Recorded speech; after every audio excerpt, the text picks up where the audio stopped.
Hello friends, welcome back to my channel Manas corner. ഇന്നത്തെ നമ്മുടെ video hair care ടിപ്പോ skin care ടിപ്സോ അങ്ങനെയുള്ള ഒന്നുമല്ല.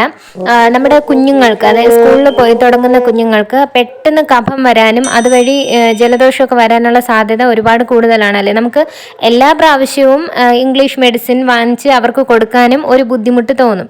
അപ്പം നമ്മൾ ഫസ്റ്റ് എന്താ ചൂസ് ചെയ്യുന്നതെന്ന് വെച്ചാൽ നാടൻ രീതിയിൽ എന്തെങ്കിലും നമുക്ക് ചെയ്യാൻ പറ്റുമോ എന്നാണ് നമ്മൾ നോക്കുന്നത്. അപ്പോൾ അതിന് വേണ്ടിയിട്ടുള്ള ഒരു ബെസ്റ്റ് ഇലയാണ് ഞാനിന്ന് പരിചയപ്പെടുത്തി തരാൻ പോകുന്നത്. അതായത് കഫം മാറാൻ വേണ്ടിയിട്ട് ഒരു നാടൻ ഒറ്റമൂലി നമ്മൾ വീട്ടിൽ തയ്യാറാക്കുന്നതാണ്.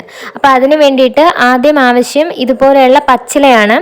ഞങ്ങളുടെ നാട്ടിൽ ഇതിന് നവരയില എന്ന് പറയും, നവര പച്ചില എന്നൊക്കെ പറയും. ഈ ഇല നമ്മളൊരു 4-5 ഇല പറിച്ചതിന് ശേഷം, ഇത്രയും വലിപ്പമുള്ള 4-5 ഇല, കുഞ്ഞാണെങ്കിൽ കുറച്ചുകൂടി എണ്ണത്തിൽ കൂട്ടാം.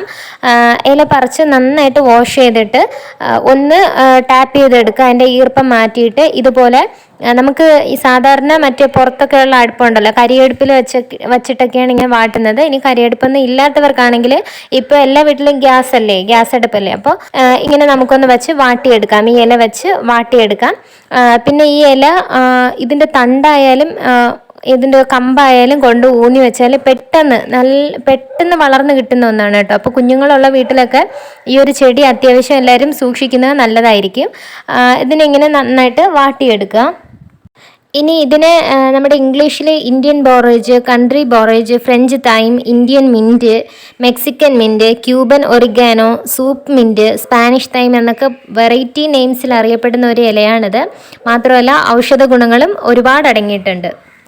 പിന്നെ നമ്മുടെ മലയാളത്തിൽ ഇതിനെ പനിക്കൂർക്ക ഇല എന്നും പറയാറുണ്ട് കേട്ടോ. എസ്പെഷ്യലി നവരയില ഉപയോഗിക്കുന്നത് കുഞ്ഞുങ്ങൾക്കാണ്. കുഞ്ഞുങ്ങളിലുണ്ടാകുന്ന ദഹന സംബന്ധമായ പ്രശ്നങ്ങൾക്കും അതുപോലെ തന്നെ വയറിലുണ്ടാകുന്ന വേദനയ്ക്കും ഒക്കെ വളരെ നല്ലതാണ്. ആയുർവേദത്തിലാണ് കൂടുതലായിട്ടും ഈ നവരയിലയുടെ ഉപയോഗം പറഞ്ഞിരിക്കുന്നത്. അതുപോലെ തന്നെ ചുമയ്ക്കും അതുപോലെ തന്നെ ജലദോഷത്തിനുമായിട്ട് ബെസ്റ്റാണ്. ചിൽഡ്രൻസിനാണ്, അതായത് കുഞ്ഞുങ്ങൾക്കാണ് ഒരുപാട് ഹെൽപ്ഫുള്ളായിട്ട് ഉള്ളത് കേട്ടോ. അപ്പോൾ ഇനി ഇതിന് നമ്മൾ ഈ വാട്ടിയെടുത്ത നവരയില ഇതുപോലെ നന്നായിട്ട് ഒരു ഗ്ലാസ്സിലോട്ട്, ഞാനിപ്പോൾ ഒരു കുഞ്ഞു കപ്പാണ് എടുത്തിരിക്കുന്നത്, ആ ഗ്ലാസ്സിലോട്ട് നന്നായിട്ട് പിഴിഞ്ഞൊഴിക്കാം.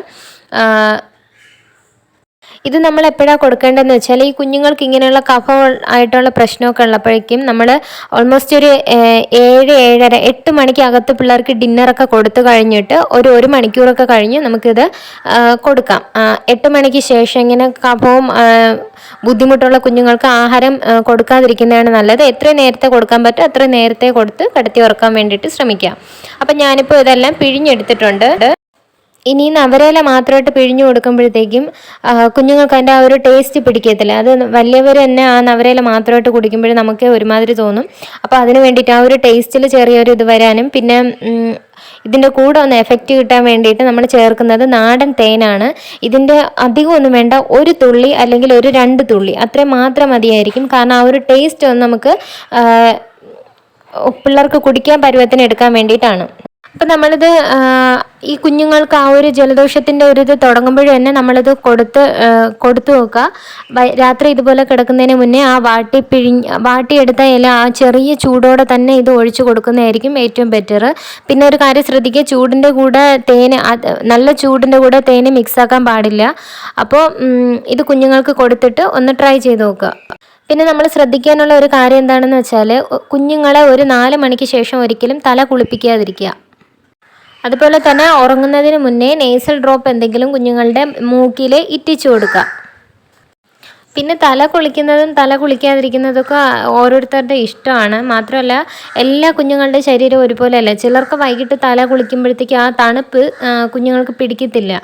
അങ്ങനെയും ജലദോഷം വരാനൊക്കെയുള്ള സാധ്യത ഒരുപാട് കൂടുതലാണ്. പിന്നെ സ്കൂൾ ടൈമല്ലേ, ക്ലാസ്സിലൊക്കെ പോകുമ്പോൾ ഓരോ സ്ഥലത്തു നിന്ന് വരുന്ന കുഞ്ഞുങ്ങളാണ്. മറ്റുള്ള കുഞ്ഞുങ്ങൾക്കുണ്ടെങ്കിൽ ഇവർ നന്നായിട്ട് മിങ്കിൾ ചെയ്യുന്ന കുട്ടികളായതുകൊണ്ട് ഇവർക്കും അധികം ഇടപഴകി സംസാരിക്കുമ്പോഴത്തേക്കും ഇങ്ങനെ ചിരിക്കുകയും കളിക്കുകയും ഇവർ ഒന്ന് ഹഗ് ചെയ്യുമ്പോഴത്തേക്കൊക്കെ ഈ ജലദോഷം ഉള്ള കുട്ടികളിൽ നിന്ന് ഇല്ലാത്തവർക്കും കൂടി വരാനുള്ള സാധ്യതയുണ്ട്. അപ്പോൾ അതുകൊണ്ട് നമ്മൾ അത്രയും കെയർഫുള്ളായിട്ട് കുഞ്ഞുങ്ങളോടൊപ്പം ആയിരിക്കുക. അപ്പോൾ ഇന്നത്തെ വീഡിയോ എല്ലാവർക്കും ഇഷ്ടമായി എന്ന് വിചാരിക്കുന്നു. നിങ്ങൾക്ക് ഇഷ്ടമായിട്ടുണ്ടെങ്കിൽ ലൈക്ക് ചെയ്യാനും ഷെയർ ചെയ്യാനും സബ്സ്ക്രൈബ് ചെയ്യാനൊന്നും മറക്കണ്ട. ഇതുപോലുള്ള നല്ല ടിപ്സായിട്ട് ഹെൽത്ത് ബെനിഫിറ്റുള്ള ടിപ്സും ഒക്കെ ആയിട്ട് നമുക്ക് മറ്റു വീഡിയോ കണ്ടുമുട്ടുന്നത് വരെ ബൈ. Thanks for watching.